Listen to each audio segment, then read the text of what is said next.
కళ్ళకు best friend వినుకొండలో the number 1 opticals Sriranga opticals RTC bus stand ఎదురుగా Jeevalayam complex Vinukonda. Eye checkup కోసం ఇప్పుడే శ్రీరంగ ఆప్టికల్స్ ని సంప్రదించండి.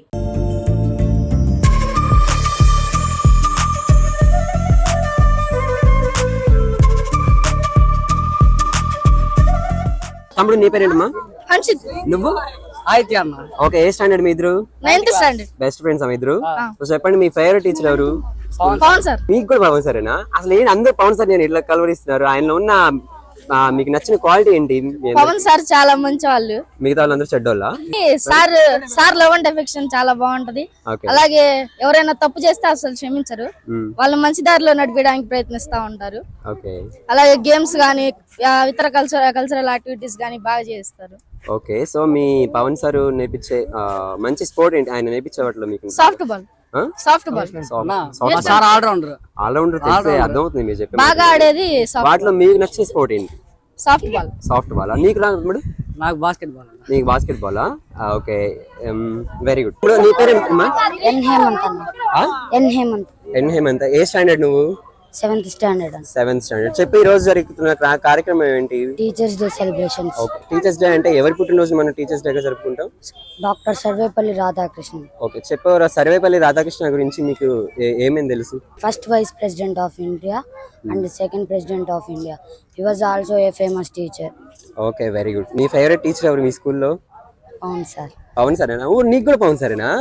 ఓకే, ఏదైనా ఫన్నీ ఇన్సిడెంట్ చెప్పి మీ స్కూల్లో జరిగింది, మీ టీచర్స్ తోటి ఏమైనా జరిగింది? నీ పేరేంటమ్మా? హేమంత్ కుమార్ రెడ్డి. ఏ క్లాస్ చదువుతున్నావు? 5th class A1 section. Okay, ఈ రోజు ఏంటి అసలు యాక్చువల్లీ కార్యక్రమం జరుగుతుంది? Teachers day. Teachers day. Teachers day అంటే ఎవరి పుట్టినరోజుని మనం టీచర్స్ డేగా జరుపుకుంటాం? సర్వేపల్లి రాధాకృష్ణ. నీ పేరేంటి? నా పేరు ప్రణయ్. ఓకే, ఏ స్టాండర్డ్ చదువుతున్నావు? నేను 9th స్టాండర్డ్ చదువుతున్నాను. ఓకే, ఈ స్కూల్లో మీ ఫేవరెట్ టీచర్ ఎవరు? పవన్ సార్. పవన్ సార్. చెప్పు, మీ పవన్ సార్ కి నీకు జరిగిన ఫన్నీ ఇన్సిడెంట్ ఒకటి చెప్పు. మాకు డైలీ జరుగుతాయండి అతను. డైలీ ఫన్నీ ఇన్సిడెంట్ అయినా ఒకటి చెప్పు. వాటి మోస్ట్ ఫన్నీయెస్ట్ థింగ్ ఏదో ఒకటి ఉంటుంది. మా గురువు ఆయన. ఓకే, అంటే మాకు గేమ్స్ ద్వారా గానీ స్టడీ పరంగా గానీ అన్ని ద్వారా గానీ బాగా ఎంకరేజ్ చేస్తా ఉంటాడు. ఆయనకి మీకు జరిగిన ఫన్నీ సిచ్యువేషన్ ఏదో ఒకటి ఉండిద్దిగా? ఎప్పటి నుంచి వస్తున్నావు ఇక్కడ ఈ స్కూల్ కి? నర్సరీ నుంచి ఇక్కడ. ఇంకా చిన్నప్పటి నుంచి ఇక్కడ. సో ఇన్నాళ్ళు బట్టి ఏదన్నా ఒక చిన్న ఫన్నీ ఇన్సిడెంట్ జరుగుతుందిగా, ఏదో ఒకటి చెప్పు. ఏం జరిగింది అనేది గుర్తెచ్చుకో. ఉంటది ఎవరికైనా, ప్రతి ఒక్కరు ఒకటి ఉంటది. నేను స్టూడెంట్ గా ఉన్నప్పుడు క్లాస్ ఎగ్గొట్టి రోజు చేసేది రోజు కొట్టని రోజు ఫన్నీ మాకు. ఇంకా సాయి. ఏ క్లాస్ చదువుతున్నావు? 6th standard. ఈ రోజు జరిగే సెలబ్రేషన్ దేని గురించి? Teachers day. టీచర్స్ డే అంటే ఎవరి పుట్టినరోజు జరుపుకుంటాం? అట్లా సర్వేపల్లి రాధాకృష్ణ. ఎవరు సర్వేపల్లి రాధాకృష్ణ అంటే? He was a first vice president and second president of India. Okay, very good రా. ఏదైనా ఫన్నీ ఇన్సిడెంట్ చెప్పు మీ స్కూల్లో జరిగింది. అంటే ఒకసారి హోంవర్క్ చేయలేదు. హోంవర్క్ చేయలేదా? ఒకసారి చేయలేదా? నీ పేరేంటి? ఈ శ్రీతన్. ఏ స్టాండర్డ్? 8th standard. ఓకే, చెప్పు. ఇక్కడ మీ ఫేవరెట్ టీచర్ ఎవరు? పవన్ సార్. నీ కూడా పవన్ సారేనా? చెప్పు, మీ పవన్ సార్ లో బాగా నచ్చిన క్వాలిటీస్ ఏంటి? ఫ్రెండ్లీగా ఉంటారు. తప్పు చేస్తే కొట్టడం తాడదీస్తారు. యాజ్ ఎ టీచర్ గా ఒక టీచరు ఒక స్టూడెంట్ లైఫ్ ని ఎలా మార్చగలుగుతాడు? తను ఒక మంచి మార్గంలోకి ఎలా తీసుకురాగలుగుతాడు? నా పేరు ఎం ఆనంద్ బాబు. నేను సోషల్ స్టడీస్ టీచర్ని. ఈ భూ ప్రపంచం మీద ఒక అత్యున్నతమైనటువంటి ఒక ప్రొఫెషన్ ఏదైనా ఉందంటే అది ఉపాధ్యాయ వృత్తి అని నేను గర్వంగా చెప్పగలుగుతాను. ఎందుకనంటే మేము చిన్నప్పుడు చదువుకునే వయసు నుంచి కూడా విద్యార్థి జీవితంలో స్టూడెంట్స్ యొక్క టీచర్స్ యొక్క ఇన్ఫ్లుయెన్స్ అనేది చాలా బలంగా ఉంటుందన్నమాట. సో మా టీచర్స్ మాకు చెప్పిన విధానాన్ని బట్టే మేము కూడా ఈ ప్రొఫెషన్లో, టీచింగ్ ప్రొఫెషన్లోకి రావాలి అనే ఆసక్తి కలిగి వాళ్ళలాగా మేము చదువుకొని, ఎందుకనంటే దేశ భవిష్యత్తు నిర్మాణం అనేది ఒక తరగతి గదిలో జరుగుతుంది అనేది అది అక్షరాల సత్యం అనేది నేను గర్వంగా చెప్పగలుగుతాను. సో అటువంటి ఈ ఉన్నతమైనటువంటి ఈ ఉపాధ్యాయ వృత్తిని చేపట్టినందుకు చాలా గర్వంగా ఉంది. అనేక మంది పిల్లలు మా దగ్గరికి చదువుకోవడానికి వచ్చినప్పుడు వాళ్ళకి చదువుతో పాటు సమాజం పట్ల ఒక బాధ్యతాయుతమైనటువంటి పౌరుడిగా మేము తీర్చిదిద్దుతున్నందుకు మేము చాలా సంతోషిస్తా ఉన్నాం. ఉపాధ్యాయుల వైపు నుంచి తల్లిదండ్రులకు ఒక చిన్న విజ్ఞప్తి. ప్రస్తుత సమాజంలో న్యూక్లియర్ ఫ్యామిలీస్ చాలా ఎక్కువ అయిపోవటం వల్ల బిడ్డల్ని ఇంటి దగ్గర చూసుకునేటువంటి వాళ్ళు లేరనేటువంటి ఒక నెపంతో తల్లిదండ్రులు విద్యార్థులకి మొబైల్ ఫోన్స్ ఇవ్వటం, వాళ్ళని కంట్రోల్ చేయటం కోసం, వాళ్ళు గొడవ చేస్తున్నారని లేదంటే మారం చేస్తున్నారని మొబైల్ ఫోన్స్కి అలవాటు చేయటం, దానికి వాళ్ళు ఎడిక్ట్ అయిపోవటం. సో దాని మీదే ఎక్కువ కాన్సన్ట్రేట్ చేయడం వల్ల పిల్లలు చదువుకోలేకపోతున్నారు. దానికి తోడు టీచర్స్కి ఉన్నటువంటి ఫ్రీడమ్ లేకుండా పోయింది ఈ రోజుల్లో. ఏదన్నా ఒక టీచరు ఏదన్నా ఒక విద్యార్థి తప్పు చేస్తే దండించడం అనేది ఈ రోజుల్లో కనపడట్లేదు. కాబట్టి విద్యార్థుల్లో ఒక రకమైనటువంటి వైరాగ్యం మొదలైంది. సో క్రమశిక్షణ చర్యలు కనుక లేకపోతే విద్యార్థి తన భవిష్యత్తులో ఎదగటం అనేది చాలా కష్టతరంతో కూడుకున్నది. మన పూర్వీకులు పెద్దలు చాలామంది చాలా రకాలుగా చెప్పారు. విద్యార్థి టీచర్ దగ్గర దెబ్బలు తినకపోతే రేపొద్దున పోలీస్ స్టేషన్లోనో జైల్లోనో దెబ్బలు తినాల్సినటువంటి పరిస్థితులు వస్తాయి. సో విద్యార్థిని క్రమశిక్షణలో పెట్టేటువంటి అంశంతోనే టీచరు విద్యార్థులను దండించడం అనేది జరుగుతూ ఉంది. సో కానీ ఈ రోజుల్లో ఇప్పుడు మనం చూసినటువంటి ఈ పరిస్థితుల్లో అది లేకపోవటం ద్వారా విద్యార్థుల్లో క్రమశిక్షణ అనేది కొరవడినట్లుగా మనం అందరం ఈరోజు ఒప్పుకోక తప్పదు. ఇది నిజంగా ఉపాధ్యాయ వృత్తికి ఒక రకమైనటువంటి సంఖ్యలుగా నేను భావిస్తూ ఉన్నాను. తల్లిదండ్రులు అసలు ముందు క్రమశిక్షణ చర్యలు చేపట్టడానికి రెడీగా లేరు. సో తల్లిదండ్రులకు ముఖ్య విజ్ఞప్తి ఏంటంటే మీ పిల్లలు ఏం చేస్తున్నారు, ఏం చూస్తున్నారు, మొబైల్ ఫోన్లో ఎంత టైంని గడుపుతున్నారు, ఏ సైట్లు చూస్తున్నారు, సో ఇవన్నీ మీరు పట్టించుకోవాలి. మీకు పట్టించుకునే తీరిక లేకపోతే కనీసం టీచర్స్ కన్నా అవకాశాన్ని ఇవ్వాలి. అటు మీరు పట్టించుకోక ఇటు టీచర్ చేతులు కట్టేస్తే ఆ విద్యార్థి యొక్క భవిష్యత్తు అనేది రేపు ప్రశ్నార్థకంగా మారుతుందని ఈ విషయం తల్లిదండ్రులు గుర్తెరిగి టీచర్స్కి ప్రోత్సాహకరంగా ఉండాలని, కోఆపరేటివ్గా ఉండి విద్యార్థి యొక్క భవిష్యత్తుకి ఉన్నతమైన మార్గాలు అటు ఉపాధ్యాయులు ఇటు తల్లిదండ్రులు ఇద్దరు కలిసి చేయాల్సినటువంటి ఈ కార్యక్రమాన్ని తల్లిదండ్రులు అర్థం చేసుకోవాల్సిందిగా ఈ ఉపాధ్యాయ దినోత్సవంగా తెలియజేస్తా ఉన్నాను. Thank you. ఇప్పుడు పేరెంట్స్ పిల్లలకి బర్త్ ఇచ్చినప్పుడు వాళ్ళు ఎంత హ్యాపీగా ఫీల్ అవుతారో, ఒక స్టూడెంట్ మళ్ళీ బర్త్ అవ్వడమే అంటే వాళ్ళు ఒక వృద్ధిలోకి రావడం, ఒక సెటిల్ అవ్వడం, స్కూల్ నుంచి వెళ్ళడం అంటే అది 10th సర్టిఫికేట్ తీసుకొని వెళ్ళడం మాత్రమే కాదు సార్. ఒక క్యారెక్టర్ పరంగా, ఒక డిసిప్లిన్ పరంగా, వాళ్ళకున్న ఎథిక్స్, మోరల్ వాల్యూస్ అన్నిట్లో వాళ్ళు పర్ఫెక్ట్గా వెళ్తేనే సొసైటీలో ది బెస్ట్గా వాళ్ళు ఉంటారు ఖచ్చితంగా. ఇప్పుడు నేనున్నాను, నాకు ఒక బాబు ఉన్నాడు, వాడు ఏదైనా తప్పు చేస్తే నేను నలుగురికి చెప్పుకోవడానికి ఇష్టపడను. ఎందుకు? వాడు నలుగురిలో బ్యాడ్ అవుతాడు, నా పిల్లోడు నలుగురిలో అలా షో అవ్వకూడదు అనేసి నేను దాచుకుంటా. వాడి తప్పు ఏదైనా ఉంటే కడుపులో పెట్టుకొని సో అది పర్సనల్గా చెప్పి వాడికి సరిదిద్దుకుంటా. అలా కాదురా, ఇలా కాదురా అనేసి.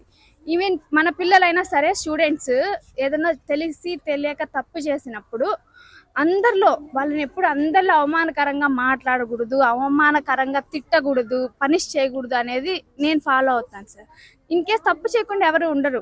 పెద్దవాళ్ళు మేమే పిల్లలుండి ఏదో ఒక మిస్టేక్స్ చేస్తూనే ఉంటాం. వాళ్ళు చిన్న పిల్లలు, తెలియని వయసు, అందులోని ఇప్పుడున్న సోషల్ మీడియా, మొబైల్స్ వాళ్ళని ఎక్కువగా వాళ్ళకి మించిన అవేర్నెస్ అనేది వాళ్ళకి అందుబాటులో ఉన్నప్పుడు మిస్టేక్స్ జరుగుతాయి. అలాంటివి జరిగినప్పుడు ఏంటంటే ప్రతిదీ పేరెంట్సే టేక్ కేర్ తీసుకోవాలి అనేది జరగదు. ఎందుకంటే వీళ్ళు ఎక్కువ టైం మాతోనే స్పెండ్ చేస్తారు కాబట్టి అలాంటి ఏదైనా తెలిసినప్పుడు మనం పర్సనల్గా వాళ్ళతో మాట్లాడాలి, మోటివేట్ చేసుకోవాలి, చెప్పుకోవాలి. ఇది ఇలా నీ ఫ్యామిలీ సిచ్యువేషన్ ఏంటి, దాని పరంగా నువ్వు వెళ్ళాలి. అంతేగాని నువ్వు అన్నిటికీ అట్రాక్ట్ అయిపోకూడదు అన్నట్టు వాళ్ళని మనం ముందు మౌల్డ్ చేసుకోవాలి. అది జరగనప్పుడు మనం వేరే స్టెప్ తీసుకోవాలి తప్ప నలుగురిలో అంటే క్లాస్ మొత్తంలో వాడిని ఎప్పుడు బ్లేమ్ చేయకూడదు అనేది నేను నమ్మే ఎథిక్స్ సార్. నాకు అలా ఇష్టం ఉండదు. ఎందుకంటే ఒకసారి స్కూల్కి వచ్చానంటే నా పిల్లల్ని, నా ఫ్యామిలీని నేను మర్చిపోయి వీళ్ళతోనే నేను మింగిల్ అవుతాను డే ఎండ్ వరకు. మళ్ళీ ఇంటికి వెళ్ళాక కానీ నా ఫ్యామిలీ నాకు గుర్తురాదు. సో ఇంత టైం మనం వాళ్ళతో ఉన్నప్పుడు మనం కంప్లీట్గా వాళ్ళని ఓన్ చేసుకోవాలి. మనం కూడా వాళ్ళని అలాగే ఉండాలి, వాళ్ళని మనం అలాగే ఓన్ చేసుకోవాలి. ఎడ్యుకేషన్ పరంగానే గొప్పోళ్ళు అవుతారనేది నేను నమ్మను సార్. ఎందుకంటే ఈ రోజుల్లో చదువుకున్న వాళ్ళు సంపాదిస్తున్నారు, చదువుకోని వాళ్ళు కూడా సంపాదిస్తున్నారు. కానీ మనకి రెస్పెక్ట్ అనేది అది చదువుకున్న వాడికి చదువుకోని వాడికి తేడా చూపించింది ఖచ్చితంగా. కాబట్టి ఆ రెస్పెక్ట్, ఆ వాల్యూస్, ఆ డిసిప్లిన్ ఎవరైతే స్కూల్ స్టేజ్లో నేర్చుకుంటారో వాడు సొసైటీలో ది బెస్ట్ ఒక ఫ్యామిలీ మెంబర్ అవుతాడు, ఒక ఫాదర్ అవుతాడు, ఒక సన్ అవుతాడు, అన్ని ఫుల్ఫిల్ చేస్తాడు. సో పిల్లలు ఏంటంటే ప్రతిదీ ఆకతాయిగా తీసుకోకూడదు. మెయిన్ టీచర్ ఏదైనా ఒక మాట అన్నా ఎందుకు అన్నారు, నా మంచికే కదా అన్నారు అని ఆలోచించుకోగలగాలి ఖచ్చితంగా. అలా చేస్తే కనుక ఖచ్చితంగా వాళ్ళ లైఫ్ బాగుంటుంది అని నేనైతే అదే ఫాలో అవుతాను. సార్ నమస్తే సార్, నా పేరు పవన్ అండి. నేను నిర్మలా స్కూల్లో పీఈటీ సార్గా వర్క్ చేస్తున్నాను. ఓకే సార్, మీ చైల్డ్హుడ్లో మీ ఫేవరెట్ టీచర్ ఎవరు? అండ్ మీ టీచర్కి మీకు జరిగిన ఫన్నీ ఇన్సిడెంట్ ఏమన్నా ఉందా? నా favourite teacher is my mother. మా మదర్ గారే నాకు మొదటిగా టీచర్.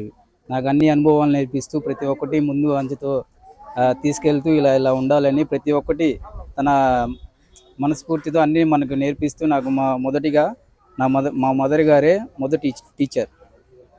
నేను సాఫ్ట్ బాల్ గేమ్లో నేషనల్ ప్లేయర్ని. ఆల్ ఇండియాలో 3 ఆడాను, నేషనల్స్ 4 ఆడాను, స్టేట్ మీట్లో 9 ఆడాను. అసలు నేను ఇప్పుడు పీఈటీగా వర్క్ చేయడానికి గల కారణం మా పీఈటీ సార్. నేను గవర్నమెంట్ బాయ్స్ హై స్కూల్లో చదివాను. మా బ్రహ్మ మాస్టర్ అని ఒక ఆయన పీఈటీ సార్ ఉండేవాళ్ళు. ఆయన చూసి బాగా ఇన్స్పైర్ అయ్యి నేను స్పోర్ట్స్ కెప్టెన్గా, ఎస్పీఎల్గా, స్పోర్ట్స్ కెప్టెన్గా అన్ని విధాలుగా లీడర్షిప్ క్వాలిటీస్ అన్నీ నేర్చుకొని సార్ దగ్గర నేను ప్రతి ఒక్కటి ఇంట్రెస్ట్గా ప్రతి గేమ్ ఆడుతూ నా సాఫ్ట్ బాల్ గేమ్ని ఇంప్రూవ్ చేసి నన్ను ఈ స్థాయిలో నిలబెట్టిన మా బ్రహ్మ మాస్టర్ గారికి చాలా నమ్మకం, మనస్ఫూర్తిగా థ్యాంక్ యూ సార్. బల్బును కనుక్కున్నటువంటి థామస్ ఆల్వా ఎడిసన్ మొదటిసారిగా పాఠశాలకు పంపించినప్పుడు పాఠశాలలో ఉన్నటువంటి ఉపాధ్యాయులు అందరూ కూడా అతన్ని పిచ్చివానిగా గుర్తించారు. అతనికి చదువు చెప్పలేక లెటర్ రాసి ఇంటికి పంపించినప్పుడు ఆ లెటర్ చదువుకున్నటువంటి తల్లి చాలా బాధపడింది. ఇది నిజంగా థామస్ ఆల్వా ఎడిసన్ ఆ టైంలో పిచ్చివాడుగా ఉండేవాడు, కానీ తనలో ఉన్నటువంటి నైపుణ్యాన్ని మొట్టమొదటి గుర్తించింది తల్లి. కాబట్టి అటువంటి తల్లి ఎవరికైనా సరే మొట్టమొదటి గురువు అమ్మ మనలో ఉన్నటువంటి నైపుణ్యాన్ని వెలుగుతీస్తుంది. అమ్మ మొదటి గురువు అయితే ఆ గురుతర బాధ్యతను చేపట్టినటువంటి ఈ ఉపాధ్యాయ వృత్తి అనేది ఇంకా గొప్ప విషయం. ఈ విద్యార్థులందరినీ కూడా సరైనటువంటి మార్గంలో తీర్చిదిద్దడానికి ఒకే ఒక్క వృత్తి ఉపాధ్యాయ వృత్తి. 100 మంది విద్యార్థులు వెళ్ళిపోయినప్పటికీ కూడా విద్యార్థులందరినీ కూడా చాకచక్యంతో వారిలో ఉన్నటువంటి నైపుణ్యాన్ని వెలుగుతీసి చక్కని భవిష్యత్తుకు రూపకల్పన కల్పించేటటువంటి ఒకే ఒక వ్యక్తి ఉపాధ్యాయుడు. అటువంటి ఉపాధ్యాయ వృత్తిని చేపట్టినందుకు నాకు ఎంతో గర్వంగా ఉంది. ప్రపంచంలో మనకి 3 సమస్యలు ఉన్నాయి. ప్రతి సమస్య పరిష్కారానికి మొదట చాలామంది చరిత్రకారులు విప్లవం గురించి చాలామందిని మెస్మరైజ్ చేశారు. దానివల్ల ఏమీ సాధించలేదని ఆ రోజు అందరికీ కళ్ళకు కట్టినట్టు కనిపించింది. తర్వాత యుద్ధం కూడా అని వాళ్ళను కూడా మెస్మరైజ్ చేశారు. యుద్ధం అనేది కూడా ప్రపంచ దేశాలని ఆర్థికంగా నష్టపరచడమే తప్ప చేసేది ఏమీ ఉండదని తెలిసిపోయింది. తర్వాత విద్య అంటే ఎడ్యుకేషన్ సంబంధించిన ఏ పదమైనా సరే తనలో ఉన్న ఒక తరగతికి సంబంధించిన విద్యార్థిలో ఉన్న నైపుణ్యాలను వెలికి తీయటమే విద్య. సో అంతర్గత నైపుణ్యాలు కొన్ని ఉంటాయి. అలాంటి నైపుణ్యాలు ఒక టీచర్ మాత్రమే దాన్ని గుర్తించగలడు, చేయగలడు. భావి భారత పౌరులుగా నిర్మించాలి అంటే అది టీచర్కే సాధ్యం. నేను టీచరు వృత్తిని చేపట్టినందుకు చాలా గర్వపడుతున్నాను. అదేవిధంగా సెప్టెంబర్ 5 అనేటటువంటిది మన రాధాకృష్ణన్ బర్త్డే. అతను ఒక టీచర్గా, ఉపరాష్ట్రపతిగా, రాష్ట్రపతిగా, అదే ఒక విద్యావేత్తగా ఎనలేని కృషి చేశారు. ఒక టీచర్ నుంచి ఒక పెద్ద స్థాయికి వచ్చాడు కాబట్టి ఈరోజు అతని యొక్క బర్త్డేని టీచర్స్ డేగా సెలబ్రేషన్ చేస్తున్నాం. నేను టీచర్ అయినందుకు చాలా హ్యాపీగా ఫీల్ అవుతున్నాను. Thank you.